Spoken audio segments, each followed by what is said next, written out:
Now, the next 20 minutes is called The Future of Work is Learning. And for that, I'm pleased to welcome a Babson alumnus and former student of President Spinelli. She's an internationally renowned future of work strategist and also a LinkedIn top voice on education. And she's recently got a new job for herself as she joined Swinburne's Center for the New Workforce. So please, a warm welcome to Heather McGowan. Thanks so much. Hey there. So I'm going to ask you for something that you can't get more of, and that's your time. For the next 20 minutes, thank you, and I can't give it back to you. So I've organized this talk as follows. I'm going to start with my future work thesis, and then in under 20 minutes, I'm going to tell you how the world is changing for all of us humans, how those changes are impacting work, and then sort of unpack my thesis, the future of work is learning and adaptation. Then I'm going to summarize and give you a couple of tips. So my future work thesis is this. Education used to exist in one band, career in another, retirement another. Whether you went to university or not, it was a single dose at the first third of your life. You got on the career escalator, you collected a pension, and by design, you died a year later.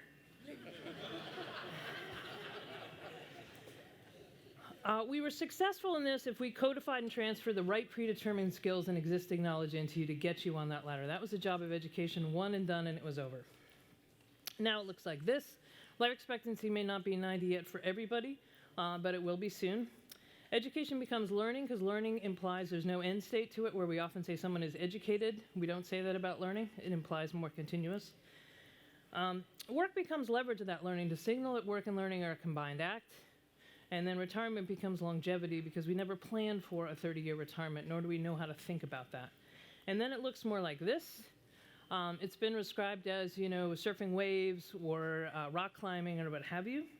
And then the success measures here are, did we teach you to learn and adapt and create new value? And that becomes a continuous thing, and we just heard somebody speak about that in terms of what that means for Microsoft. So in the past, we learned once in order to work. And my theory is that we're now going to have to work in order to learn continuously. So I call my little consulting term work to learn. And in that past, our identity was bestowed upon us. It was a degree I got, a company I worked for, a union I joined. That's how I answered the question, what do you do, which is really a proxy for who are you. And now we've got to create self-actualized identities that are internally validated and resilient and enabled to traverse that more rapid career web. So changes for humans. We're living longer at a time that we're experiencing a greater velocity of change. So if you were born during the steam engine, which I presume nobody in this room was, you had 2.5 generations to absorb that change. Now, with longevity, we're looking at absorbing 3 or 4 paradigm shifts within a single generation. We're not preparing people for that. And now I'm going to tell you, your number one job for the rest of your life is helping people adapt to change. As a parent, as an employee, as an educator, helping other humans adapt to change is everyone's number one job. We've got some ridiculous questions out there. What do you want to be when you grow up? My niece Izzy was 4 years old at the time. She called me up. She said, it's career day tomorrow. I'm like, you're 4? It's career day tomorrow? She said, yeah, I'm totally bummed. I'm like, okay, you're 4 and you're totally bummed. What's up? And she said, I want to be a unicorn. I said, that's great. She said, well, my teacher said that wasn't realistic. Why are we telling 4-year-olds what's realistic? This number's wrong. Bureau of Labor Statistics came up with it in 1999. Everybody quotes it, but let's face it, 57% of statistics in the future are made up. This is the Frey Osborne model. Who knows if it's going to be half of work that's going to be automated, but some large percentage of the routine and predictable things that we do can soon be achieved by an algorithm. You take those two things together, we're asking someone to set their ambitions on a future self that has to be realistic at a time we've never had greater change. And then what do we do in university? We ask university students to pick a major before they step foot on campus, and less than a third of them ever work in the field of their undergraduate major. The best research I've seen on this comes out of the Foundation for Young Australians out of Australia. It applies to the entire developed world. Young people graduating today could have 16, 17, 18 different jobs across 5 different industries. But yet we have them myopically focused on the first one. And that's dangerous because studies out of the UK have found that the recovery from a job loss can take twice as long as the recovery of the loss of a primary relationship. Again, helping people adapt to change is your number one job. Looking at all this technology change, something struck me about a year and a half ago, that something else is moving faster than culture, in fact, faster than technology, and that's shifting culture and societal norms. So the question, who are you, what do you do, and where you're from, are questions we've always used to ground ourselves in internal monologues, and dialogues with other people. So I started tracking 13 dimensions of change, or maybe 14 now. So we are going in this country from a white majority to a white minority. That's making a lot of people uncomfortable. Race and religion, we've been going from a Judeo-Christian norm, and let's face it, it's a Christian norm, to a plurality or the absence of religions. In 2015, Harvard had its first entry in class that had more atheists than Christians. We're in a youth and middle-aged culture. Soon we're going to have more walkers and strollers. Family has been mom and dad and 2.5 kids. I'm a middle child. I'm now extinct. We're dropped below poverty replacement rates if it weren't for immigration. We also have more types of families. Gender, I think this one's changing the fastest. I don't know if Babson does this, but many universities have you put on the bottom of your email the pronouns you prefer. We went from fixed and binary, it's decidedly fluid. If you get on the London Tube right now, it used to say good morning, ladies and gentlemen, 18 months ago. Now it's good morning, everyone. Education was a single dose. It is undecidedly continuous now. A single dose is insufficient. Truth and trust. We used to trust our institutions. We used to trust our media. We used to trust government entities. Now we've got alternative facts. Everybody can decide what's true to them. Consent and power. If you watch Mad Men, it was just explicit, and we joked about the way we could sexually harass women and other men. Now it's decidedly Me Too, time's up. We're just cracking in on that. I think we got a lot more work to do there. Occupational identity used to be a fixed occupational identity. I'm not sure that a portfolio of self-expression is right, but it's something like that that allows you to say about all the things you do. Leadership and authority. I am here to tell you, white guys, you had a great run. We're going to see more diverse and female leaderships. Expertise, you were once earned and credentialed. I'm not standing on this stage because of a company I ran or a business I started or a book I wrote yet. I'm working on one. I'm standing in front of you because I started explaining these things first in blogs and then in talks. It went viral, and now all I do is travel the world. I got back from South Africa last night explaining the changes taking place in the world. Human relationships, long face-to-face. Now we spend 51% of our time online in the developed world. And populations, top 10 populations in the world, only 2 of them now are countries, the rest are social media platforms. So these are rapidly changing dimensions of who are you, what do you do, and where are you from, which is really how do you define yourself, how do you express yourself, and where do you belong? And when this is under threat, it's really hard to learn and adapt. I think we've got an identity crisis going on. So how is this changing to work? If we look at the top companies in the world by market capitalizations at 50-year increments, you'll notice something. Somebody put this out there because they were looking at how big the numbers grew, and I thought that's the least interesting thing about this. First thing is, in 1917, all these companies, oil, gas, and meat, made their value by extracting value from natural assets. 50 years later, it was largely scalable production, as John Hagel calls it, or make stuff faster and cheaper. Our consumers drove our economy. Now, you could see these are all digital companies, and they're all data companies, and that's true. And now many of them are at $1 trillion. But they're really learning companies. Data is an input for learning. You win if you learn faster than your competition, and digital just enables learning. I like alliteration, so there are 3 A's happening to work. The first is things that are routine and predictable are being automated. And we're going to see an increasing rate of that over the next 10 to 20 years. Things that are discrete and predictable can be atomized. That means broken into a job fragment, done anywhere around the world. That's Uber, that's TaskRabbit, that's anything that's done on a platform. But the domain of the complex and ambiguous is humans augmented by tools. I think we got to do a lot more work in the red area and not worry so much about what's happening in the black area, except for our most vulnerable populations. We do have to think about them. And so I came up with this way of thinking about it. I presented this to the World Bank, and I was on the stage with some folks from Amazon, and they said, this is exactly what we do. We didn't have a model for it. So it starts with your current role. And people tend to think of the job they're in as my job. And they sort of think about it as something they own and contain when it's really something that's moving, and they're often not moving with it. So shed the automatable and atomizable components of it, or think about how that's going to happen to the components of your job. How are you going to deepen your knowledge and skill? How are you going to expand or port your knowledge into new domains? And collectively, that creates your next role. And this is a process that's constantly moving. And if you're not moving with it, you soon find yourself out of a job. And it's really a combination of both upskilling and reskilling. We sort of talk about those things interdependently, but upskilling is getting more knowledge in a domain. Reskilling is moving to an adjacent domain. And that's a rinse and repeat process. Another thing that's taking place is we've been lunging at technology skills. Certainly important. But we're telling every kid they got to study STEM. We're leaving uniquely human skills things out. And whether it's the PwC story or this one is IBM, any CEO survey I've seen over the past 4 or 5 years, something very interesting is happening. So here's the top 10 list of skills. 2016, 2018, something flipped. So STEM skills at 1 and 2 are now 6 and 8.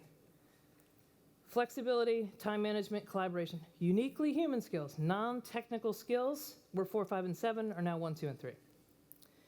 Effective communication went up, creativity and innovation went up, ethics and integrity went up, analytics went down, and foreign languages dropped to 12. So something that's happening is technology skills, which we lunge at, actually depreciate because new people come in with better technology skills, where human skills appreciate, but we're not acting like it. And this has been going on for quite a long time. This is research from David Deming at Harvard, looking back to the 1980s. Jobs that had low math and low social skills have been on the decline since then. Not surprising. Jobs with high math and high social skills have been on the rise. We can't fill them. Somebody who understands STEM but also understands humans, hard to find. But what's interesting is high math and low social skills have also been on the decline, where high social and low math skills have been in the incline, but we're not acting like it. We've stripped this out of our educational system. So my theory is that the capacity, to increase our capacity as future work, is learning and adaptation. And I think about it like an iceberg, and we're completely upside down on this. We have skills at the top of the iceberg. That's what we lunge at. What's underneath the iceberg is a resilient and adaptive identity. Somebody who could define themselves in a way that allows them to navigate that web. Somebody who understands their sense of purpose and what motivates them. Because if you're going to have to learn and adapt for life, you need a motivational driver, and I think that driver is purpose. Then mindset. People talked about the growth mindset. I do like it. I have something I call the Agile Mindset, which is your ability to learn and adapt to market changes and create new value.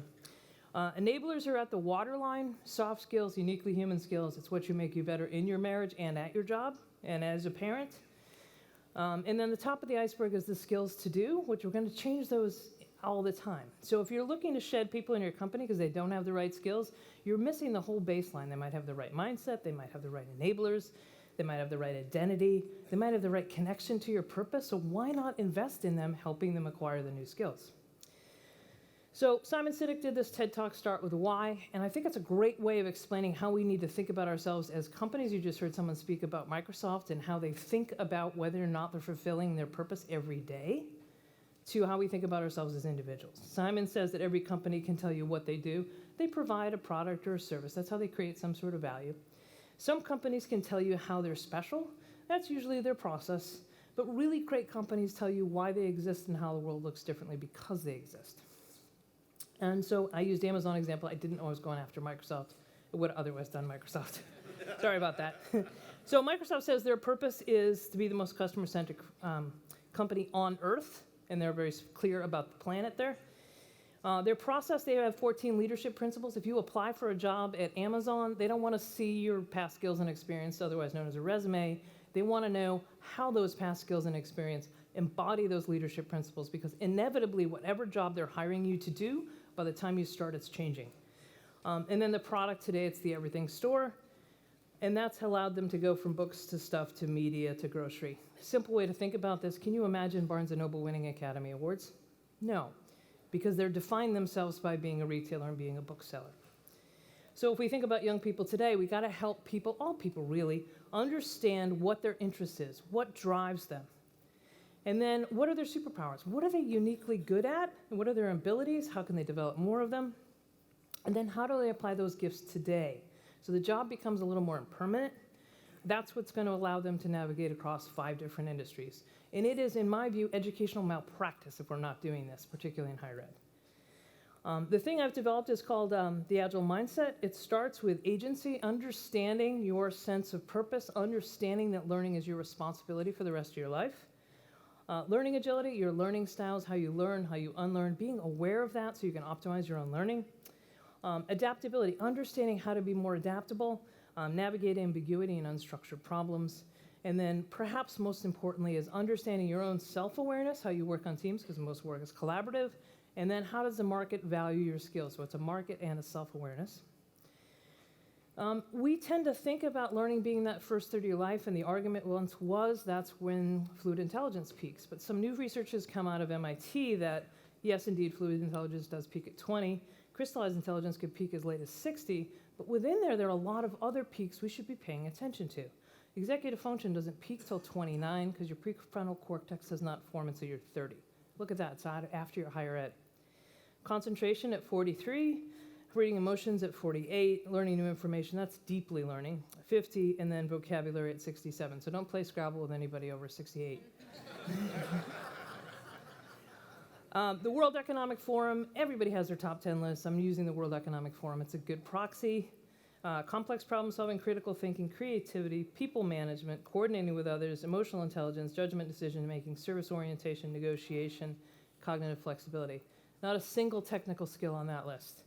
All uniquely human skills. And you saw from the IBM work, they're kind of right on the money. What I think is interesting is where these skills peak. We lunge at youth for digital skills, and we're missing a lot of people in the workforce. Most people in the workforce are 40 plus. So let's look at what peaks before the age of 30. Cognitive flexibility with fluid intelligence does peak before 30. Okay? Many of us are in the room are on the back nine. Critical thinking, somewhere in the middle. Complex problem solving, somewhere in the middle. A lot of confusion about creativity. Maybe for some it peaks when it's young. Some people peak when they're older. After 40, people management, coordinating with others, emotional intelligence, judgment, decision making, service orientation, and negotiation. More than half the skills peak after 40, and that's the message I want to get out there. We ought to be in the business of learning for everybody, particularly the people over 40. We've got an aging workforce. We have to think about skills at the top of the pyramid like applications on your phone. Add them when you need them, delete them when you don't. That's what our relationship with skills should be, I think. Those kinds of skills to do. So to summarize, back when there was content scarcity, where you had to get information, you had to go somewhere to get it, a degree equaled a good job. If you had a degree, you had a good job, you had access to at least the middle class. And in this world, you stored knowledge to become educated. Now, we've got a ubiquity of information and connectivity, so we can access a lot of information. And the value of a static stock of knowledge is plummeted. And so we have to live in this world of streaming knowledge and develop learning agility. And I think we're kind of way past where those things crossed, but where all of our systems are on the other side of it. So it used to be that you learned to produce a unit of value. Pretty straightforward. And now I think you need to learn to learn. All of our systems of education should be focused on helping you learn to learn and learn faster and know how you learn. And learning and doing becomes a single combined act. And this is the way I explained it before, but I had the opportunity to present this to Steve Jobs' widow, Lauren Powell Jobs, and she said, Heather, you're missing something. You got to fuel that with your purpose, so it becomes a flywheel that keeps those things moving. So I give her credit for that. The unit of value becomes a byproduct, and then your goal becomes constantly increasing your capacity. As a company, your goal becomes increasing your capacity. Because every product and service you produce is just evidence of your learning, evidence that you've been increasing your capacity. And this is a shift from the value you bring mindset, which is kind of a resume or a CV mindset, where you say, oh, I got that job because I'm credentialed, I have past experiences, I know how to answer challenges, I have answers to known problems, to what I think is really perfect for Babson, which is a value you create mindset. So it's an entrepreneurial mindset, it's one of continuous learning. It's got some of that humbleness of having a beginner's mind, saying, I know how we did it before, but I'm not sure that's how we should do it this time. Let's find out. It's one of learning, and it's one of not necessarily having all the right answers, but having those really insightful questions. And I think that's the difference of thinking about getting a job as this static thing to thinking of yourself as CEO of Me Inc. I'm in charge of my own career. It implies a sense of agency. I need a learning plan for my life of upskilling and reskilling. I need a board of directors. I need to create that's how we have to think of our own careers, I think. And then I'm going to end, because I got 58 seconds left, with a provocation for you. So you guys are in the business of education, and in the United States there are 20 million undergraduate students we're all fighting for, right? I think this number is dramatically underestimated because there are 3 billion workers worldwide, but IBM just said a week or so ago that 120 million of them will need to be reskilled in the next 3 years. So what business are you in? So the slowest rate of change is right now, so enjoy it. Helping humans adapt is now your #1 job. The future of work is learning and adapting, I believe, and I don't think we should start with skill sets. We should help with people developing resilient and adaptive identities, agile learning mindsets, enablers, those uniquely human skills, and then the ability to add and delete those skill sets. And it's really no longer about what do you want to be, but how and why. And as educators, how do you guys inspire human potential? And with that, I want to thank you. I'm at 0. That's my book. It comes out in April, which sort of encapsulates these things. And thank you for that bit of attention. Thank you for having me.